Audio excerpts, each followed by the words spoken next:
I'm going to present my story entitled Women's Empowerment and Nutritional Status of Children, a community-based story from selected Village Development Committee of Bhaktapur District, Nepal. This is my MPS thesis and I'm going to present it. As you all know, undernutrition is one of the leading causes of morbidity and mortality among under 5 children. Globally, more than 3 million preventable child death can be attributable to child undernutrition. There is high prevalence of undernutrition globally. Nearly 165 million children under 5 are stunted, more than 100 million are underweight, and 52 million of children are wasted. In the context of our country, Nepal, 11% of children are wasted, 29% are underweight, and 41% are stunted. There are various factors that influence the nutritional status of children, and one of them is women's empowerment level. Since women are often the primary caretaker, their involvement in childcare practices and their nutritional status and overall their empowerment level can influence in the nutritional status of their children. Though there is some story on association between women's status and nutritional status of children, many of the researchers has used proxy indicators, like some of them has used only education, some of them has used occupation, and some of them has used wealth quintile, but wealth index, empowerment index has not been used so far. And women's empowerment is contextual. It differs among really various levels of locality, and it is multidimensional. It covers a lot of dimensions. Therefore, it's important to study in the local context to see whether there is association between empowerment level of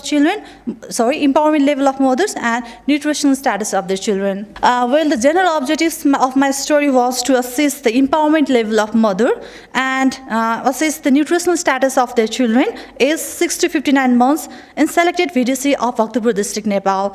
Whereas the specific objectives were to determine the nutritional status of children aged 6 to 59 months, to measure the empowerment level of mothers, and to assess whether there is association between empowerment level of mothers and nutritional status of children. The study variables were the dependent variables was undernutrition, which comprises underweight, stunting, and wasting, whereas the independent variables were women's empowerment, along with other variables like demographical characteristics, socioeconomic characteristics, maternal health practices, child healthcare practices, child feeding practices, childhood disease and care practices, household environment condition, household food security, and nutritional status of mother. Moving on methodology, the study was quantitative. It was a cross-sectional, descriptive and cross-sectional. It was conducted in Bhaktapur District, Nepal. And the study population was mothers having children aged 6 to 59 months. And if the mother have more than 2 children under 5, the older child was excluded in the study. And the duration of the study was of 8 months, and sample size was calculated using EP-InfoStatCal with two-sided confidence level 95%, and the prevalence of undernutrition and prevalence of empowerment was taken from NDHS and further analysis of NDHS respectively. And non-response rate 5% was added, and the high sample size was taken into consideration, and it was 402. And moving on sampling technique, Bhaktapur District consists of 2 municipalities and 16 VDC. Among 16 VDC, 5 VDC were selected randomly, and they were Katunje, Gundu, Chaukhel, Duakot, and Balkot. And sampling framework was created, listing all the children aged 6 to 59 months with the help of FCSB. And systematic random sampling was done, and at the interval of every 12 children, a sample was collected. And that data was collected using individual face-to-face interview with mothers using pre-tested questionnaire, structured questionnaire, and pre-testing was done in nearby VDC, and appropriate modification were done. And height and weight of mother and children were taken using Seika digital weighing scale and height board and stature meter for mothers. And the precision of Seika digital weighing scale was 100 gram and height board was 0.1 centimeter.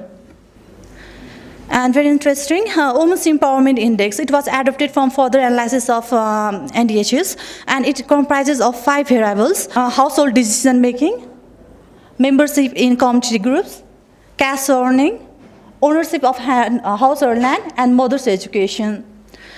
In first question, mother's involvement in decision making. It included major three decision makings like access to healthcare, household purchase, and freedom to visit to relatives. And if the mother participate in all three decisions, they were scored 3. And if she participate in 1 or 2 decisions, she received scored 1. And if she did not receive participate at all, she was scored nil. Similarly, for mother's membership in community group, if she was the member of community group like Ama Samuha, Bacha Samuha, Mahila Samuha, she was scored 1, otherwise nil. And mother's cash earning, if she earned cash or in kind or both, she was scored 1, otherwise nil. And mother's ownership of land or house, if she has owned land or house jointly or alonely, she was scored 1, otherwise nil. Lastly, mother's education, and if she had attended secondary or higher level education, she was scored 2. And if she had attended primary level education, she was scored 1. And if she did not attend any school at all, she was scored nil. And the total score was 0 to 7. 0 to 2 was categorized as low empowered, 3 to 4 as moderately empowered, and 5 and above was categorized as highly empowered. And ethical approval was taken from IRV of IAM, and written consent of participants was taken. And moving on, data processing and analysis. Coding and entry of data was done in Epidata and analyzed using SPSS. Anthropometric calculation was done using WHO Anthro.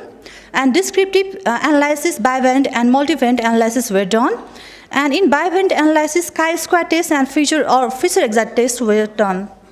And odds ratio with 95% CI was taken into consideration, and variables that were significant at 90% CI were checked for multicollinearity, and if there was no problem in collinearity, they were processed for multivariate analysis.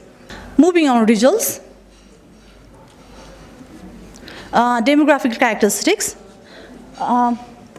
Majority of the participants belong to upper caste group. Almost more than half belongs to upper caste group. And the mean age of mothers was 27.22 years, plus minus 4.60 years. And majority of them were Hindu by religion. And the mean age of children was 26.87 months, plus minus 14.68 months. And there was almost equal number of male and female. And in this story, among 402 children, 13% of children were underweight, 19% were stunted, and 7% were wasted. And moving on, empowerment level of mothers, 26% of mothers were highly empowered, and more than half were moderately empowered, and 18% were low empowered. Looking at various dimensions of Women's Empowerment Index, more than almost half had participated in all 3 decision makings. However, membership in community groups were low, and earning status of responding mothers was also minimal.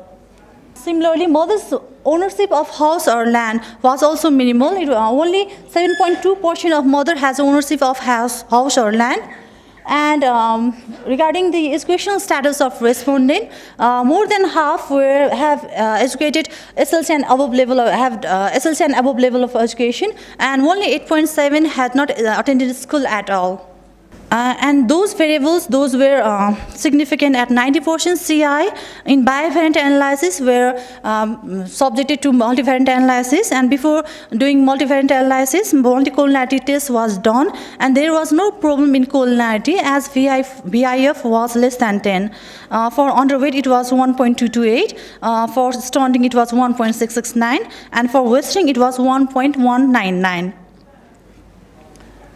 And in multivariate analysis, it shows that after adjusting for age of index child, type of family, wealth quintile, separate kitchen, and BMI of mother, low empowered mothers were 5 times more likely to have underweight children compared to highly empowered mothers.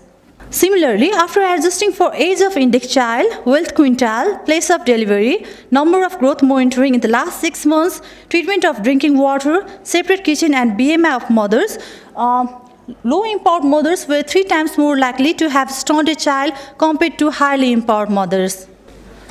And similarly, after adjusting for occupation of mothers, wealth quintile, and colostrum feeding and BMI of mothers, low-empowered mothers were 10 times more likely to have wasted child compared to highly empowered mothers. However, there is a high difference in CI which need to be reconsidered. And in conclusion, to the nutshell, mother with low empowerment has children, they were more stunted, wasted, and underweight. And this result shows that if we improve the empowerment level of mother, that can influence in the nutritional status of the children. And as there is an association between mother's empowerment level and nutritional status of children, further efforts should be considered. Incorporating women's empowerment as an important factor to be understood and addressed for program targeting child nutrition. And the strength of this story is, this is among very few studies who has used empowerment index, not only the proxy indicator, but an empowerment index to study the association between women's empowerment and nutritional status of children. However, it is not a nationally representative story and it cannot be nationally generalized. I would like to acknowledge my supervisor, Professor Dr. Madhu Dixit Devkota and Mr. Rajan Paudel, Department of Community Medicine and Public Health, Institute of Medicine, Masgund Medical Campus, and District Public Health Office of Bhaktapur, Health Facility in charge and FCSB of the Story VDC, resource enumerators, UNICEF for providing technical support, and all the respondents and their children. Thank you for listening.